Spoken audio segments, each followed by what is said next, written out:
জনাইছো আপুনি চাই আছে আবেলিৰ খবৰ ষ্টুডিঅত মই জয়ন্ত মাধৱ গোস্বামী ৰৈছাৰ চাৱাহক বিস্তৃত বাতৰি চেৰাবাটিৰ কন্টেইনমেন্ট জোনত মন্ত্ৰী হিমন্ত বিশ্ব শৰ্মা উপস্থিত হৈছে চেৰাবাটিৰ কন্টেইনমেন্ট জোনত আছে 65টা কৈ পৰিয়াল 198 গৰাকী লোক বাস কৰে একে আজাদ ৰোডত সোমবাৰে আজাদ ৰোডৰ দুগৰাকী লোক আক্ৰান্ত হৈছিল কোভিড-19ত সুৰেশ কুমাৰ শাহ আৰু নিখিল কুমাৰ শাহ কোভিড-19ত আক্ৰান্ত হৈছিল সুৰেশ কুমাৰ শাহৰ পুত্ৰ হৈছে নিখিল কুমাৰ শাহ আৰু বৰ্তমান চেৰাবাটিৰ এই কন্টেইনমেন্ট জোনত উপস্থিত হৈছে মন্ত্ৰী হিমন্ত বিশ্ব শৰ্মা আৰু এই কন্টেইনমেন্ট জোনত আছে প্ৰায় 56টা কৈ পৰিয়াল 198 গৰাকী লোক বাস কৰে একে আজাদ ৰোডৰ এই অঞ্চলটোত আৰু দুগৰাকী কৈ লোক কোভিড-19ত আক্ৰান্ত হোৱাৰ পিছতেই প্ৰশাসনে ঘোষণা কৰে এই অঞ্চলটো কন্টেইনমেন্ট জোন হিচাপে ইতিমধ্যে আমি জনাইছো যে গুৱাহাটী মহানগৰীত আজিৰ তাৰিখলৈ 44টালৈ বৃদ্ধি পাইছে কন্টেইনমেন্ট জোনৰ সংখ্যা আৰু এই কন্টেইনমেন্ট জোন নিজে পৰিদৰ্শন কৰিছে স্বাস্থ্য মন্ত্ৰী ডক্টৰ হিমন্ত বিশ্ব শৰ্মাই সম্পূৰ্ণৰূপে সিল কৰি দিয়া হৈছে এই অঞ্চলটো কোনো লোকৰ প্ৰৱেশ প্ৰস্থান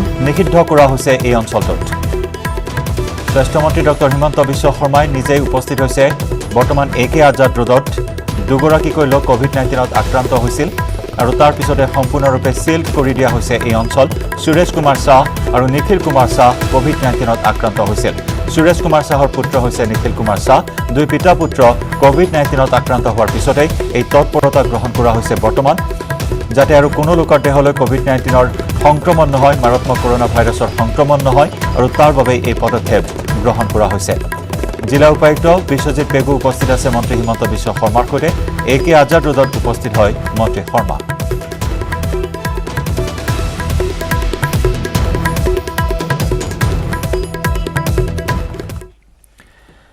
বাগজানৰ তেলখাদত ভয়ংকৰ অগ্নিকাণ্ড সংঘটিত হোৱাৰ পাছত আজি ঘৰবাৰী এৰি নিজৰ বয় বস্তুলৈ চিৰদিনলৈ গাঁও ত্যাগ কৰি পলায়ন কৰিছে গাঁৱৰ ৰাইজে বাগজানৰ চৌদিশে এতিয়া এক আতংকময় পৰিস্থিতি চকুৰ সন্মুখতে আপোন ঘৰখন জ্বলি চাৰখাৰ হোৱাত এতিয়া অসহায় হৈ পৰিছে গাঁওখনৰ শ শ পৰিয়াল পথাৰৰ ধানৰ পৰা আদি কৰি পশুধনলৈকে সকলোবোৰ নিমিষতে হেৰাই গ'ল বাগজানবাসীৰ বিগত 27 মেৰ পৰা তিনিচুকীয়াৰ বাগজানত হৈ থকা এই নেৰানেপেৰা নিৰ্গমনৰ ফলত এতিয়া হাহাকাৰ অৱস্থাৰ সৃষ্টি হৈছে আৰু কালি দিনটোত যি ভয়ংকৰ বিস্ফোৰণ সংঘটিত হ'ল আৰু তাৰ পিছতে এতিয়া এনেদৰেই নিজৰ লাম লাকুটো লৈ নিৰাপদ স্থানলৈ ঢাপলি মেলিবলগীয়া হৈছে এইসকল দুৰ্ভগীয়া লোকে ইতিমধ্যে আমি জনাইছো যে BGR 5 নম্বৰৰ যি তৈলখাদত এক বিস্ফোৰণৰ ঘটনা সংঘটিত হৈছিল আৰু সেই বিস্ফোৰণৰ ঘটনাৰ পিছতে এতিয়া অবৰ্ণনীয় পৰিস্থিতিৰ সৃষ্টি হৈছে এইসকল দুৰ্ভগীয়া লোকৰ মাজত এক অনিশ্চিত ভৱিষ্যতৰ মাজত তেওঁলোকে সময় পাৰ কৰিবলগীয়া হৈছে কি কৰিব কলৈ যাব তেওঁলোকৰ হাতত কোনো উত্তৰ নাই মুঠতে তেওঁলোকৰ জীৱন ৰক্ষা কৰিব লাগে তেওঁলোকৰ গুৰুত্বপূৰ্ণ সম্পদ ৰক্ষা কৰিব লাগে আৰু তাৰে যেন অভিযানত নামি পৰিছে এইসকল লোক তৈলখাদৰ সমীপৱৰ্তী পাৰ্শ্বৱৰ্তী অঞ্চলসমূহৰ গাঁওসমূহৰ এইসকল লোকে এনেদৰে নিজৰ বয় বস্তু গোটাই নিৰাপদ স্থানলৈ ঢাপলি মেলিছে ঘৰ বাৰী গৰু হাঁহ ছাগলী কুকুৰা জ্বলি চাৰখাৰ হৈ গৈছে এই গাঁওখনত বাগজানৰ তেলখাদৰ বিস্ফোৰণৰ আজি 15 দিনত ভৰি দিয়াৰ পাছতো বৰ্তমানেও জ্বলিয়ে আছে জুই ভয়ংকৰ অগ্নিকাণ্ডৰ ফলত সমগ্ৰ অঞ্চলজুৰি এক আতংকময় পৰিস্থিতিৰ সৃষ্টি হৈছে নাৱেৰে গাঁৱৰ লোকসকলে নিজৰ সামগ্ৰী পাৰ কৰিছে আৰু কোনোৱে এনেদৰে বাহনত বয় বস্তু সংগ্ৰহ কৰি নিৰাপদ স্থানলৈ ঢাপলি মেলিছে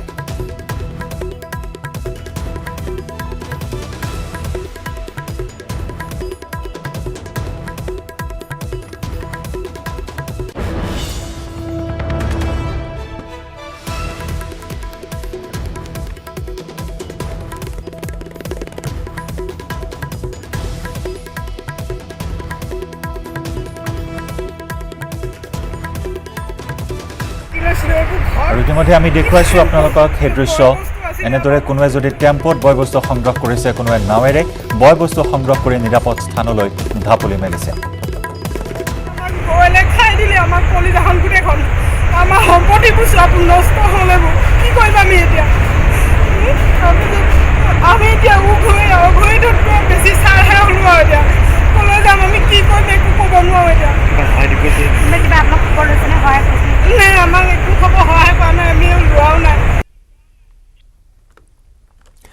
ইতিমধ্যে আমি জনাইছো যে বাগজান অগ্নিকাণ্ডত অইলৰ দুগৰাকী কৰ্মচাৰীৰ কৰুণ মৃত্যু হয় অগ্নিকাণ্ডত নিহত হয় টিকেশ্বৰ গোহাঁই আৰু দুৰ্লভ গগৈ এটা পুখুৰীত উদ্ধাৰ কৰা হয় দুয়োগৰাকী কৰ্মচাৰীৰে মৃতদেহ মঙলবাৰৰ পৰা সন্ধানহীন হৈ আছিল এই দুয়োগৰাকী দুৰ্ভগীয়া কৰ্মচাৰী ড্ৰোন কেমেৰাৰ সহায়ত আজি অৱশেষত উদ্ধাৰ কৰা হ'ল দুয়োগৰাকী কৰ্মচাৰীৰ মৃতদেহ আৰু তাৰ পিছতে এক অসহনীয় পৰিস্থিতিয়ে বিৰাজ কৰে দুয়োখন বাসগৃহতে শোকৰ ছাঁ পৰে উল্লেখযোগ্য যে বিস্ফোৰণৰ সময়ত কালি যি বিস্ফোৰণ সংঘটিত হৈছিল সেই বিস্ফোৰণৰ সময়ত সেই অভিশপ্ত স্থানতে আছিল এই দুয়োগৰাকী কৰ্মচাৰী নিজৰ প্ৰাণ ৰক্ষা কৰিবলৈ কাষতে থকা এটা পুখুৰীত জাপ দিছিল দুয়োগৰাকী কৰ্মচাৰীয়ে কিন্তু দুয়োগৰাকী কৰ্মচাৰীয়ে সাঁতুৰিবলৈ নাজানিছিল আৰু যাৰ বাবে কৰুণ মৃত্যুক সাৱটি ল'বলগীয়া হ'ল এই দুয়োগৰাকী কৰ্মচাৰীয়ে পুখুৰীত জাপ দিয়ে প্ৰাণ হেৰুৱাবলগীয়া হ'ল দুয়োগৰাকী কৰ্মচাৰীয়ে আৰু ড্ৰোন কেমেৰাৰ সহায়ত আজি পুৱাৰ ভাগত উদ্ধাৰ কৰা হয় দুয়োগৰাকী কৰ্মচাৰী টিকেশ্বৰ গোহাঁই আৰু দুৰ্লভ গগৈৰ মৃতদেহ উদ্ধাৰ কৰা হয় আৰু বাঘজনক ঘটনাত নিহত দুৰ্লভ গগৈ আছিল অসমৰ এগৰাকী সুদক্ষ ফুটবল খেলুৱৈ বৰদলৈ ট্ৰফি আৰু স্বাধীনতা কাপ ফুটবলত সুন্দৰ প্ৰদৰ্শনেৰে অইল ইণ্ডিয়াৰ দৃষ্টি আকৰ্ষণ কৰিছিল দুৰ্লভ গগৈয়ে পিছলৈ অইল ইণ্ডিয়াৰ গলকিপাৰ হিচাপে সুন্দৰ প্ৰদৰ্শন আগবঢ়োৱা দুৰ্লভে মৃত্যুৰ দুদিন পূৰ্বলৈকে অৰুণাচলত কৰ্মৰত আছিল গোলাঘাটৰ DR কলেজৰ পৰা কলেজীয়া শিক্ষা সমাপন কৰি দুৰ্লভ গগৈয়ে কৰ্মত যোগদান কৰিছিল 2009 চনত বিবাহপাশত আবদ্ধ হোৱা দুৰ্লভ গগৈয়ে মৃত্যুৰ সময়ত পত্নী আৰু এটি পুত্ৰ সন্তানক ইহ সংসাৰত এৰি থৈ যায় ইপিনে দুৰ্লভ গগৈৰ মৃত্যুৰ বাতৰি পোৱাৰ লগে লগে সংজ্ঞাহীন হৈ পৰে তেওঁৰ পত্নী পূৰবী গগৈ ইতিমধ্যে ভৰ্তি কৰোৱা হৈছে পত্নীক হাস্পতালত আৰু দুৰ্লভ গগৈৰ অকাল মৃত্যু অসমৰ ফুটবল জগতৰ বাবে এক অপূৰণীয় ক্ষতি আৰু বাঘজনৰ এই ট্ৰেজেডিয়ে কাল অমানিশা নমাই আনিলে দুটাকৈ পৰিয়াললৈ বাঘজানৰ যিটো ঘটনা ঘটিলে এই ঘটনাটোত আমি সকলোৱে মৰ্মাহত হৈছোঁ অসমবাসীয়েতো সঁচাকৈয়ে বৰ এটা দুৰ্ঘটনা দেখিলে যিটো দুৰ্ঘটনা সঁচাকৈয়ে আমাৰ কাৰণে বৰ দুখিত আমি আমাৰ মহাবিদ্যালয়ৰ পৰাও এজন ছাত্ৰ যিজন এজন ভাল ফুটবল খেলুৱৈ আছিল 2001 চনত আমাৰ হায়াৰ ছেকেণ্ডেৰীত ইয়াত নাম লগাইছিলে আৰু সেই ছাত্ৰজন এসময়ত গৈ ভাল ফুটবল খেলাৰ বাবেই অইল ইণ্ডিয়াত চাকৰি পাইছিলে আৰু চাকৰিত বিভিন্ন সময়ত বিভিন্ন ধৰণে চাকৰি কৰাৰ পাছত শেষলৈ তেখেতক নিশ্চয় অইল ইণ্ডিয়াই ফায়াৰ ছাৰ্ভিচত তেখেতক জইন কৰিবলৈ দিলে আৰু ফায়াৰ ছাৰ্ভিচত থাকোঁতেই যোৱাকালি এই ঘটনাটোত তেখেতৰ এই যি মৃত্যু হ'ল তাৰ বাবে আমি DR কলেজৰ পৰিয়ালৰ হৈ আমি সকলোৱে দুখ অনুভৱ কৰিছোঁ দুৰ্লভ গগৈৰ বিষয়ে ক'বলৈ গ'লে তেখেত গোলাঘাটত ছাইট আছিলে স্পৰ্টছ অথৰিটি অফ ইণ্ডিয়াত তেখেতে মোৰ লগত একেলগে খেলিছিলে তেখেত খেলি গোলাঘাটৰ পৰা মেট্ৰিক দি পেলাই তেখেতে খেলৰ সূত্ৰেই অইলত চাকৰি পাইছিলে যোৱাকালি তেখেতৰ এই ঘটনাটো মানে আমি গম পাই খুব দুখ লাগিছে গোলাঘাটত খৰচা কৰিব নিশ্চয় বিশেষকৈ ক্ৰীড়া জগতৰ লগতে গোলাঘাটবাসীসকলে এই তেখেতৰ মৃত্যুক মানে মৃত্যুত প্ৰকাশ কৰিছে হোজাই আৰক্ষীৰ এক সফল অভিযান আৰক্ষীৰ অভিযানত বৃহৎ পৰিমাণৰ নিষিদ্ধ ড্ৰাগছ জব্দ কৰা হৈছে নিষিদ্ধ ড্ৰাগছ সহ দুজনক গ্ৰেপ্তাৰ কৰা হৈছে দবকা বাইপাছৰ পৰা ৱেগনাৰ বাহনত জব্দ কৰা হয় নিষিদ্ধ ড্ৰাগছ লংকাৰ পৰা নগাঁও অভিমুখে গৈ আছিল এই বাহনখন জব্দকৃত ড্ৰাগছখিনিৰ মূল্য 10 লক্ষাধিক টকা ড্ৰাগছ সহ গ্ৰেপ্তাৰ তাৰিক হুছেইন আৰু ফুজেইল আহমেদক আটকাধীন দুয়োজনৰ ঘৰ হোজাইৰ ইছলাম নগৰত বুলি জানিব পৰা হৈছে আৰু হোজাই আৰক্ষীৰ এক বৃহৎ সফলতা এক সফল অভিযান এখন ৱেগনাৰ বাহনত সৰবৰাহ কৰা হৈছিল নিষিদ্ধ ড্ৰাগছ প্ৰায় 10 লক্ষাধিক টকা মূল্যৰ এই ড্ৰাগছ জব্দ কৰিবলৈ সক্ষম হয় হোজাই আৰক্ষীয়ে লগতে দুই সৰবৰাহকাৰীক আৰক্ষীয়ে জালত পেলাবলৈ সক্ষম হয়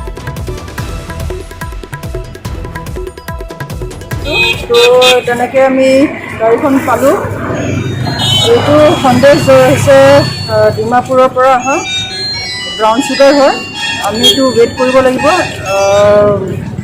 হিচাপ কৰিব লাগিব কিমান কি আছে ৱেইট কৰি অনুমান লাগিছে এনেই গম পাইছোঁ যে এইটো প্ৰায় 10 লাখৰ ওচৰা-ওচৰি গৈছে কাৰণ 20টা পেকেট পোৱা গৈছে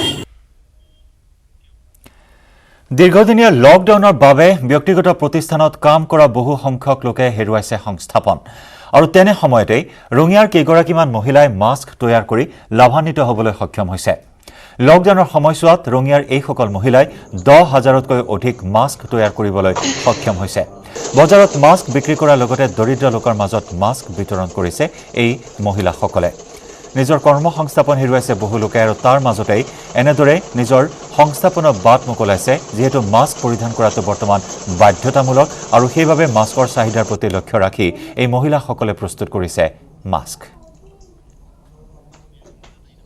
আৰু এই খণ্ডত চাওঁ আহক আমাৰ ৰঙিয়াৰ সংবাদদাতা ইনামুল ইছলামৰ এক ৰিপৰ্ট। হয়, মই আছোঁ ৰঙিয়াৰ শান্তিপুৰত। দীৰ্ঘদিনীয়া লকডাউনৰ বাবে একাংশই নিজৰ কৰ্মসংস্থাপন হেৰুৱাবলৈ বাধ্য হৈছে। তাৰ মাজতে ৰঙিয়াৰ কেইগৰাকীমান মহিলাই এক উপাৰ্জন কৰিবলৈ সক্ষম হৈছে। ৰঙিয়াত প্ৰায় 10,000তকৈ অধিক মাস্ক তৈয়াৰ কৰি লাভান্বিত হ'বলৈ সক্ষম হৈছে। আমাৰ লগত মহিলা আছে, তেখেতৰ পৰা জানিবলৈ বিচাৰিম কি ক'ব বাইদেউ, কেনেকুৱা লাভৱান হৈছে? আমি বহুতখিনিয়ে লাভান্বিত হৈছোঁ। প্ৰথম কথা, আমি জনশিক্ষণক ধন্যবাদ দিব লাগিব, কাৰণ তেখেতসকলৰ পৰা আমি প্ৰশিক্ষণটো লৈছোঁ। আমি বহুতক প্ৰশিক্ষণ দিলোঁ। মোৰ থ্ৰুদি মোৰ বহুখিনি মহিলাই লকডাউনৰ সময়ত লাভান্বিত হৈছে মাস্ক বনাই। কিয়নো তেখেতসকলৰ পৰিয়ালত এনেকুৱা অৱস্থা হৈছিল যে ল'ৰা ছোৱালীক বিস্কুট এখন আনি দিবৰো সক্ষম নাছিল। এনে সময়ত যে মই মাস্ক তৈয়াৰ কৰিব দি তেখেতসকলকো উপকৃত কৰিছোঁ আৰু লগতে ময়ো উপকৃত হৈছোঁ। সেইকাৰণে প্ৰশিক্ষণক মই বহুত ধন্যবাদ মোৰ তৰফৰ পৰা। আৰু মাস্কটো যিহেতু আমাৰ কম্পালচৰিয়ে, আগলৈও আমি মাস্ক তৈয়াৰ কৰি বহুতখিনি উপকৃত হ'ম বুলি আশা ৰাখিছোঁ। ভালেখিনি লাভৱান হৈছোঁ। আমি 6,000 মাস্ক বনাইছিলোঁ ফাৰ্ষ্ট টাইম লকডাউনত। তেতিয়া গ্ৰুপত বনাইছিলোঁ। মই স্কিল ইণ্ডিয়াৰ জনশিক্ষণৰ ৰিচাৰ্চ পাৰ্চন হয়, মোৰ ষ্টুডেণ্টৰ দ্বাৰাই এনেকৈ বনাইছিলোঁ। তাৰে ওপৰত আমি বিতৰণো কৰিছোঁ বিনামূলীয়াকৈ আৰু বিক্ৰীও কৰিছোঁ 30 টকাকৈ এখনত, 30 টকা 25 টকা এনেকৈ বিক্ৰীও কৰিছোঁ। লাভৱানটো বহুতখিনি হৈছোঁ লকডাউনৰ সময়ত। মাস্কখিনি থলুৱাৰ ওপৰতো থলুৱা যিখিনি আমাৰ কাপোৰ আছে সেইখিনিৰ ওপৰত গুৰুত্ব দিয়া হৈছে। আৰু যিখিনি মেডিকেলৰ কাৰণেও আমি এক কালাৰ, গ্ৰীণ কালাৰ এনেকুৱা টাইপৰ বনোৱা গৈছিল। আমি আৰ্নাৰ বনাইছিলোঁ, গামোচাৰ বনাইছিলোঁ। আমি ভাল সঁহাৰি পাইছোঁ হেৰিৰ পৰা। আমাৰ লগত এগৰাকী প্ৰশিক্ষক আছে, তেখেতৰ পৰা জানিবলৈ বিচাৰিম কি ক'ব। হয়, নমস্কাৰ জনাইছোঁ আপোনালোকক। এই ক্ষেত্ৰত মই আপোনালোককো ধন্যবাদ জনাইছোঁ যে এই মহিলাখিনি কৰি থকা কামখিনি আপোনালোকে হাইলাইট কৰাৰ বাবে। আচলতে এখেতসকলে সমাজৰ কাৰণে আজি যিটো কথা উত্থাপন হৈছে যে আমি কৰ্মসংস্থান হেৰুৱাইছোঁ, কৰ্মসংস্থানৰ এটা নতুন দিশ এওঁলোকে উদ্ভাৱন কৰি ৰাইজৰ ওচৰত নিছে। আৰু মই ভাবোঁ ৰাইজে এই ধৰণৰ ব্যৱস্থাখিনি যদি আঁকোৱালি লয়, মাস্ক প্ৰস্তুত কৰে, ঘৰতে বহি তেওঁলোকে বাহিৰত নোলোৱাকৈ যিটো ছ'চিয়েল ডিষ্টেঞ্চ বা লকডাউন পিৰিয়ডৰ যিটো নীতি নিয়ম, গোটেইখিনি মানি চলি পেলাই ঘৰৰ পৰাই তেওঁলোকে ৱৰ্ক ফ্ৰম হোম বুলি যিটো কথা কোৱা হৈছে, ডিজিটেলাইজেশ্যনৰ ক্ষেত্ৰত যিটো সহজ হৈছে, সেইটো আমাৰ এই বেনিফিচিয়াৰীসকলেও কৰিবৰ কাৰণে সক্ষম হৈছে আৰু অৰ্থ উপাৰ্জনৰ কাৰণে মহিলাসকলক উৎসাহিত কৰিছে। হয়, ধন্যবাদ। যি সময়ত ৰান্ধনি ঘৰত সেই মহিলাসকলে কাম কৰি আছে, তাৰপিছত আজৰি সময়ত এনেধৰণে মাস্ক তৈয়াৰ কৰাৰ যথেষ্ট লাভান্বিত হোৱা পৰিলক্ষিত হৈছে। আৰু পৰৱৰ্তী অংশলৈ যোৱাৰ পূৰ্বে আবেলিৰ খবৰত সময় হৈছে এটি চমু বাণিজ্যিক বিৰতিৰ। দৰিদ্ৰতাক নেওচি হাইস্কুল শিক্ষান্ত পৰীক্ষাত সুখ্যাতিৰে উত্তীৰ্ণ হ'ল গোৱালপাৰাৰ ঢাই গাঁৱৰ খৰিয়াপাৰাৰ মৃণাল ৰায়। অতি দৰিদ্ৰ পৰিয়ালটোৰ সন্তান মৃণালে 5টা বিষয়ত লেটাৰ নম্বৰসহ 87% নম্বৰেৰে অঞ্চলটোলৈ সুনাম কঢ়িয়াই আনিবলৈ সক্ষম হৈছে। মৃণাল ৰায়ৰ পিতৃয়ে আনৰ কেণ্টিনত কাম কৰি অতি কষ্টেৰে পৰিয়াল পোহপাল দিয়াৰ লগতে পুত্ৰ মৃণালকো পঢ়াৰ সুবিধা কৰি দিছিল। দৰিদ্ৰতাক নেওচি জিলিকি উঠা মৃণালৰ এই সফলতাত আনন্দিত হৈ উঠিছে এতিয়া গাঁওবাসী। 87% নম্বৰেৰে প্ৰথম বিভাগত উত্তীৰ্ণ হৈছে, ডিষ্টিংশ্যনছ লাভ কৰিবলৈ সক্ষম হৈছে এইগৰাকী মেধাৱী ছাত্ৰই। শিক্ষা লাভৰ বাবে কেতিয়াও হেঙাৰ হ'ব নোৱাৰে দৰিদ্ৰতা। ধৈৰ্য একাগ্ৰতা থাকিলে উপনীত হ'ব পাৰে নিজৰ লক্ষ্যত। হাইস্কুল শিক্ষান্ত পৰীক্ষাত 85% নম্বৰ লাভ কৰি উজ্বলি উঠিছে এগৰাকী শিক্ষাৰ্থী। হয়, একাগ্ৰতা থাকিলে উপনীত হ'ব পাৰি নিজৰ লক্ষ্যত। আৰু সেই কথাই প্ৰমাণ কৰি দেখুৱালে পশ্চিম গুৱাহাটী সমষ্টিৰ পূব মাজিৰ গাঁৱৰ এগৰাকী ছাত্ৰই। হাইস্কুল শিক্ষান্ত পৰীক্ষাত 85% নম্বৰ লাভ কৰি সুনাম কঢ়িয়াই আনিলে অঞ্চলটিলৈ। 5টা বিষয়ত লেটাৰ নম্বৰসহ ডিষ্টিংশ্যন লাভ কৰা সুৰজিৎ বৰদলৈ মাজিৰ গাঁওস্থিত পশ্চিম ৰামচৰণী উচ্চ মাধ্যমিক বিদ্যালয়ৰ ছাত্ৰ। সুজিতৰ এই সাফল্যত উৎফুল্লিত হৈ পৰিছে বিদ্যালয়ৰ শিক্ষক শিক্ষয়িত্ৰীসকলৰ লগতে অঞ্চলবাসীও। উল্লেখযোগ্য যে হাইস্কুল শিক্ষান্ত পৰীক্ষাত 13 দিন পূৰ্বে সুজিতৰ পিতৃৰ মৃত্যু হৈছিল। অতি দৰিদ্ৰ পৰিয়ালৰ সন্তান সুৰজিৎ বৰদলৈৰ ইচ্ছা ভৱিষ্যতে এগৰাকী সুচিকিৎসক হোৱাৰ। মই পশ্চিম ৰামচৰণী উচ্চ মাধ্যমিক বিদ্যালয়ৰ পৰা এইবাৰ HSLC পৰীক্ষাত 510 নম্বৰ সৈতে ডিষ্টিংশ্যন মাৰ্কাৰ পাবলৈ সক্ষম হৈছোঁ। মোৰ পৰীক্ষাৰ কেইদিনমানৰ আগতে মোৰ দেউতাৰ মৃত্যু ঘটিছে, সেইবাবে মোৰ কিছু বাধা জন্মিছিল যদিও মই তথাপি অধ্যয়ন শেষ কৰি দিয়া নাছিলোঁ। তাৰ মাজতে মই বহুতখিনি কষ্ট কৰি হ'লেও পঢ়িছিলোঁ। মোৰ মা দেউতা, মোৰ মা খুৰা বাইদেউ ভিনদেউসকলে আৰু শিক্ষয়িত্ৰীসকলে মোক যথেষ্ট পঢ়াৰ ক্ষেত্ৰত উৎসাহ জনাইছিল। মই ভৱিষ্যতে এজন সফল ডাক্তৰ হ'বলৈ ইচ্ছা কৰিছোঁ। মোৰ ঘৰখনৰ আৰ্থিকতাও যথেষ্ট দুৰ্বল হয়। আমাৰ ঘৰখনৰ বাবে যথেষ্ট মা খুৰা খুৰীহঁতে যথেষ্ট কষ্ট কৰিছে।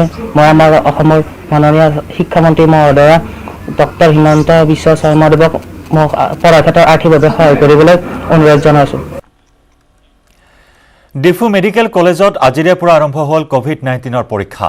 পশ্চিম কাৰ্বি আংলং জিলা পৰিভ্ৰমণ কৰি হামৰেণত স্বাস্থ্যমন্ত্ৰী ডক্টৰ হিমন্ত বিশ্ব শৰ্মাই ঘোষণা কৰে এই কথা। স্বাস্থ্যমন্ত্ৰীগৰাকীয়ে লগতে কয় যে ডিফু মেডিকেল কলেজত কাৰ্বি আংলঙৰ লগতে পশ্চিম কাৰ্বি আংলং জিলাৰো নমুনাসমূহ পৰীক্ষাৰ বাবে ডিফুলৈ প্ৰেৰণ কৰা হ'ব। ICMR-এ দিলে এই অনুমোদন।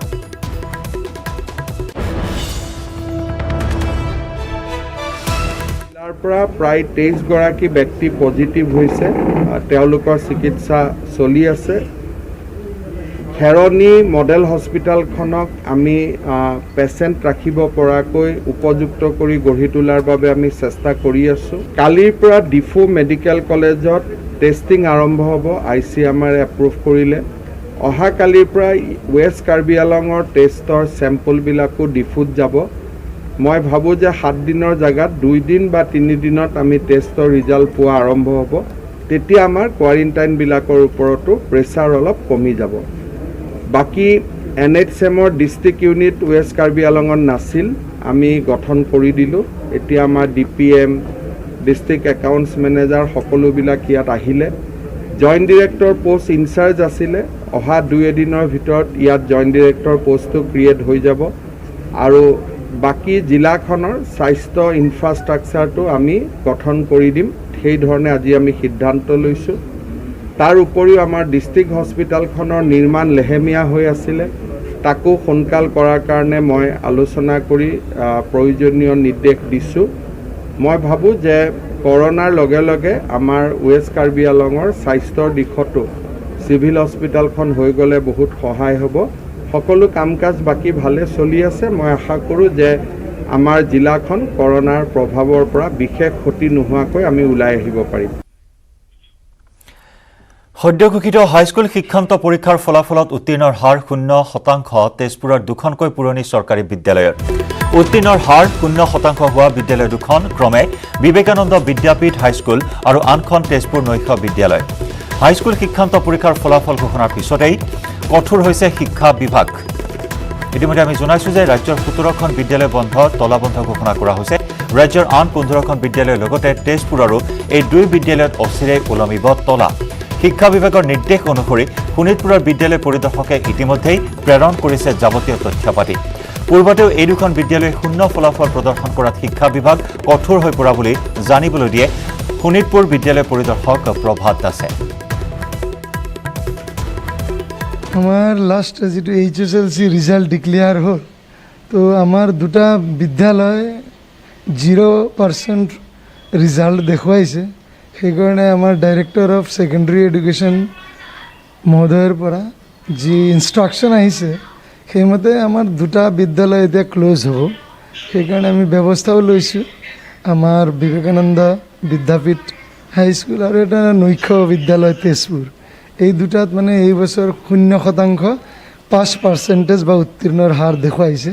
সেই গতিকে আমি সেই বিদ্যালয়ৰ প্ৰধান শিক্ষকসকলক এই ব্যৱস্থাটো কৰি দিবলৈ কৈছোঁ।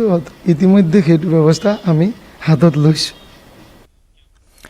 আবেলিৰ খবৰৰ এটা ব্ৰেকিং নিউজ। লখিমপুৰত পুনৰ আন এজন চিকিৎসক কোভিড-19ত আক্ৰান্ত। চিকিৎসক নৱজিৎ বৰাৰ দেহত ধৰা পৰিল কোভিড-19 পজিটিভ। বছা গাঁওস্থিত কোভিড হাস্পতালৰ দায়িত্বত আছিল বৰা। চিকিৎসকজনৰ লগতে চিকিৎসালয়খনৰ ফাৰ্মাচিষ্ট বিশ্বজিৎ কুলিও কোভিড-19ত আক্ৰান্ত হোৱা বুলি জানিব পৰা হৈছে। চতুৰ্থ বৰ্গৰ কৰ্মচাৰী অশোক টাৱাৰ দেহতো কৰোনাৰ অৱস্থিতি। আদৰ্শ চিকিৎসালয়ৰ চতুৰ্থ বৰ্গৰ কৰ্মচাৰী ললিত সোণোৱাল আক্ৰান্ত হৈছে কোভিড-19ত। এই মুহূৰ্তৰ কিছু গুৰুত্বপূৰ্ণ তথ্য আমি জনাইছিলোঁ। কালিৰ দিনটোত আমি জনাইছিলোঁ এটা চিকিৎসক পৰিয়াল কোভিড-19ত আক্ৰান্ত হৈছিল।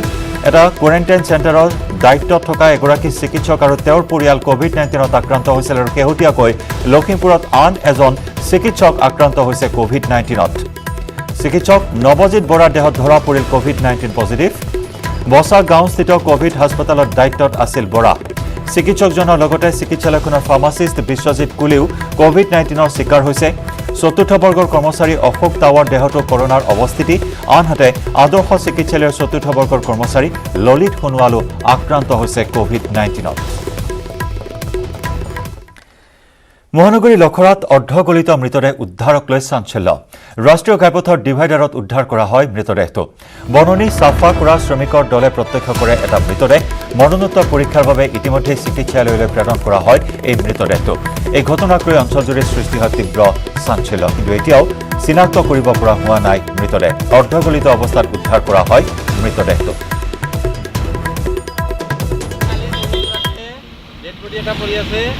পুলিচক খবৰ দিছোঁ আহি চাই গৈছে আহি কি লৈ গৈছে বাছত অঁ গৈছে নে কি ক'ব নোৱাৰিলোঁ আমি গুচি গৈছোঁ কোনখিনি ঠাইত ওলাইছিলে এই আগত কি ল'ৰা নে ছোৱালী ল'ৰা না ছোৱালী মই ভালকৈ দেখা নাই এই 5টা বজাত গধূলি এপিডিচিএলৰ কেৰামতালিৰ বাবে ভঙাগড়ৰ শ্ৰীমন্তপুৰত ভয়ংকৰ অঘটনৰ আশংকা তীব্ৰতৰ হৈ পৰিছে আৱাসিক অঞ্চলত ঘৰৰ ওপৰেৰে টনা ৩৩,০০০ ভোল্টৰ বিদ্যুৎ পৰিবাহী তাঁৰ এতিয়া ওলমি পৰিছে যিকোনো মুহূৰ্তত তাঁৰৰ পৰা বিদ্যুৎ স্ফুলিংগৰ সৃষ্টি হয় আৰু কেইবাটা পৰিয়াল ইয়াক লৈ যথেষ্ট শংকিত হৈ পৰিছে অঞ্চলটোৰ লোকসকলৰ উপৰ্যুপৰি অনুৰোধত শক্তি বিভাগে খুঁটা পুতি পথৰ ওপৰে ওপৰে তাঁৰ টনাৰ ব্যৱস্থা কৰিছে কিন্তু মাহৰ পাছত মাহ ধৰি আধা কাম কৰিয়াই পেলাই ৰাখিছে সমগ্ৰ কাম এই তাঁৰেৰে কাহিলীপাৰাৰ পৰা উলুবাৰীৰ দিশে বিদ্যুৎ পৰিবাহী হয় এপিডিচিএলৰ কেৰামতালিৰ বাবে ভঙাগড়ৰ অঞ্চলটোত এতিয়া ভয়ংকৰ ভৱিষ্যতৰ আশংকা তীব্ৰতৰ হৈ পৰিছে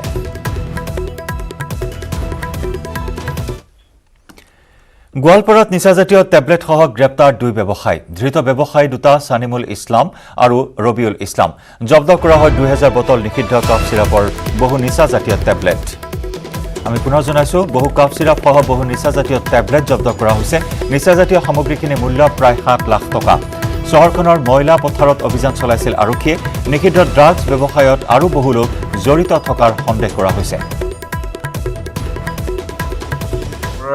সদৰ থানাৰ অন্তৰ্গত ময়লাপথাৰ অঞ্চলত আমি বহুদিনৰ পৰা আমাৰ ইনফৰমেশ্যন আছিলে আমি ইনফৰমেশ্যন ডেভেলপ কৰি পেলাই দুজন শাহিদুল হক আৰু ৰবিউল ইছলাম তেওঁলোকৰ লক্ষীপুৰ থানা অন্তৰ্গত খাৰুভাজ আৰু চলাগুৰা গাঁৱত তেওঁলোকৰ ঘৰ তেওঁলোকজনক কৰায়ত্ব কৰিবলৈ সক্ষম আৰু কিছু পৰিমাণে তেওঁলোকৰ পৰা আমি নিচাজাতীয় দ্ৰব্য আমি জব্দ কৰিবলৈ সক্ষম হওঁ আৰু তেওঁলোকৰ পিছত জেৰা কৰোঁ আমি তেওঁলোকৰ স্বীকাৰোক্তিৰ ভিত্তিত তেওঁলোকে লক্ষীপুৰ অঞ্চলৰ পূব চিমলবাৰী গাঁৱত পৰা তেওঁলোকে বস্তুখিনি ক্ৰয় কৰিছিলে আৰু সেই ঠাইত আমি ক্ৰমে এনেকৈ অভিযান চলাওঁ আৰু অভিযান চলোৱাৰ পিছত আমি ছাবষ্টেঞ্চিয়েল এমাউণ্ট আমি নিচাজাতীয় দ্ৰব্য টেবলেট আৰু বিভিন্ন ধৰণৰ সামগ্ৰী আমি জব্দ কৰিবলৈ সক্ষম হৈছোঁ গোলাঘাটৰ নতুন আমোলাপট্টিত চুৰিকাণ্ড এখন গেলামালৰ দোকানত চোৰে চলালে লুটপাট চাউল মিঠাতেল আটা ময়দা আদি সামগ্ৰী লুটি নিলে চোৰে দোকানৰ বাহিৰত চোৰে পেলাই থৈ যায় দোকানৰ কিছু সামগ্ৰী পুৱা গৰাকীয়ে দোকান খুলিবলৈ আহোঁতে পোহৰলৈ আহে এই চুৰিকাণ্ড চোৰৰ সন্ধানত আৰক্ষীৰ অভিযান অব্যাহত পূৰ্বেও প্ৰবাল দুৱাৰাৰ দোকানত সংঘটিত হৈছিল চুৰিকাণ্ড